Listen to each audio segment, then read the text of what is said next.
Praise the lord. మీ అందరికీ మన ప్రభు అయిన యేసుక్రీస్తు ప్రస్తుత నామములో శుభములు కలుగునుగాక. ప్రార్థన చేసుకుందాం. పరిశుద్ధుడా నీకు స్తోత్రాలు, నీతిమంతుడా నీకు వందనాలు. ఈ ఉదయకాలపు వేళలో మీరు మాకు ఇచ్చిన సమయాన్ని బట్టి నీకు స్తుతులు నాయన. వింటున్న నీ బిడ్డలను ఆశీర్వదించండి, వివరించి నాకు నీ జ్ఞానం ఇచ్చి యోగ్యునిగా చేయండి. యేసు నామములో ప్రార్థిస్తున్నాను తండ్రి, ఆమేన్. అందరు బాగున్నారు కదా?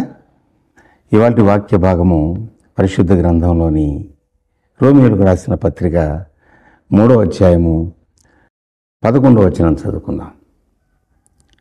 నీతిమంతుడు లేడు, ఒక్కడునూ లేడు. నీతిమంతుడు లేడు, ఒక్కడునూ లేడు. పరిశుద్ధ గ్రంథము ఇది సత్య గ్రంథం. ఈ లోకంలో నీతిమంతుడు అంటూ ఎవరైనా ఉన్నారంటే ఎక్కడ వెతికినా లేరు, యేసయ్య తప్ప. ఆయన ఈ లోకానికి ఒక సవాలు విసిరాడు.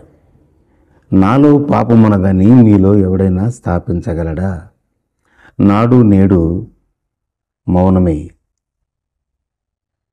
ఎవ్వరు ఏమీ మాట్లాడలేకపోతున్నారు. కారణము ఆయన నీతిమంతుడు అన్నమాట 100కి 100 పాళ్ళు నిజమని ఈ లోకం ఒప్పేసుకుంటుంది.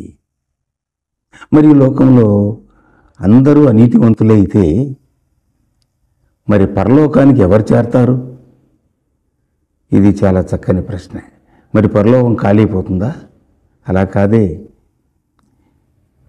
దేవుడు తన ప్రియకుమారుని యేసుక్రీస్తుని లోకానికి ఎందుకు పంపాడంటే అనీతివంతులమైన మన కోసం ఆయన కుమారుడైన యేసుక్రీస్తు తన అమూల్యమైన రక్తం కార్చి ప్రాణం పెట్టి తద్వారా మనందరినీ నీతిమంతులుగా తీర్చడానికి యేసయ్య లోకానికి రావడం జరిగింది. విశ్వాసము ద్వారా మనము నీతిమంతులుగా తీర్చబడ్డామని రోమీయులకు రాసిన పత్రిక 5వ అధ్యాయం 1వ వచనం మనం గమనిస్తాం.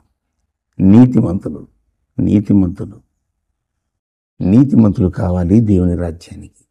కారణం ఏంటంటే నీతిమంతుల కొరకే దేవుని రాజ్యము, ఆ రాజ్యము నీతి రాజ్యము. యేసుక్రీస్తునందు ఉచితముగా మనకు విమోచన దొరికి దాని ద్వారా మనము నీతిమంతులుగా తీర్చబడతాం. ఆయన రక్తమే మన ప్రతి పాపమును తుడిచివేసేది, మనల్ని నీతిమంతులుగా తీర్చేది.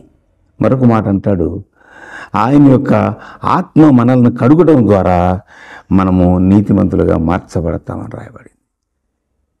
పేంటి వార్లారా, ఈ వాక్యం వింటున్న మనము నీతిమంతులము కాము కదా, మేమెలా దేవుని రాజ్యాన్ని చేరతాము అంటూ నిరుత్సాహపడాల్సిన అవసరం లేదు.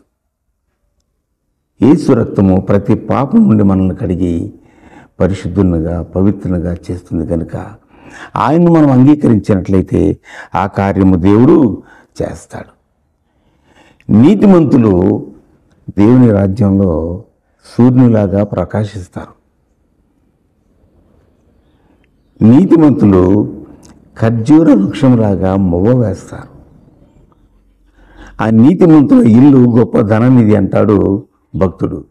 అంతేకాదు, నీతిమంతునికి ఏ ఆపద వచ్చినా దేవుడే చూసుకుంటాడు, తప్పిస్తాడు. ఆ నీతిమంతుని ప్రార్థన దేవుడు అంగీకరిస్తాడు. నీతిమంతుల బిడ్డలు భిక్షమెత్తుట కానీ విడవబట్టు కానీ నేను ఎప్పుడు చూడలేదంటాడు భక్తుడు. ఈ ఉదయకాలంలో అనీతిమంతులమైన మన కోసం నీతిమంతుడైన యేసుక్రీస్తు ప్రభు శిలువలో బలియాగమయ్యాడు కదా. ఆయన్ని అంగీకరించడం ద్వారా మనం నీతిమంతులుగా తీర్చబడతాం. వాస్తవమే, నీతిమంతులు లేరు. ప్రభువే మనల్ని నీతిమంతులుగా తీర్చేవాడు, ఆయన రాజ్యానికి వారసులుగా చేసేవాడు. కనుక విషయం ఏమిటంటే దేవుడే మనకు నీతి, యెహోవాయే మనకు నీతి. కనుక ఆయన పంపిన కుమారుని ద్వారా మనం నీతిమంతులుగా తీర్చబడుతున్నాం. కాబట్టి మనం దేవుని బిడ్డలంగా మనం ఈ లోకంలో జీవించవచ్చు, సంతోషంగా జీవించవచ్చు, దేవుని బిడ్డలంగా ఆనందంగా జీవించవచ్చు.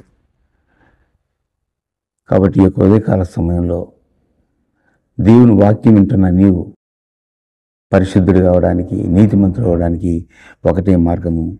అదేమిటంటే యేసు రక్తము, యేసునందలి విశ్వాసం, పరిశుద్ధాత్మ ద్వారా కడగబడ్డం వల్ల మనం దేవుని బిడ్డలంగా దేవుని రాజ్యానికి వారసత్వాన్ని పొందుకోవచ్చు. కనుక ఈ సమయాన్ని నీవు ప్రభు కోసం వాడుతున్నావు. నీకు వందనాలు. దేవుని దీవిస్తాడు. నీవు దేవుని అంగీకరిస్తే ఇంకా నీవు మేలు పొందుకుంటావు. ఈ లోకం నుండి పరలోకానికి అర్హతను పొందుకుంటాం. కనుక ఈ ఉదయకాల సమయంలో ద లార్డ్ అవర్ రైటియస్నెస్ అన్నాడు. దేవుడు మన నీతి. ఆయనను విశ్వసిద్దాం.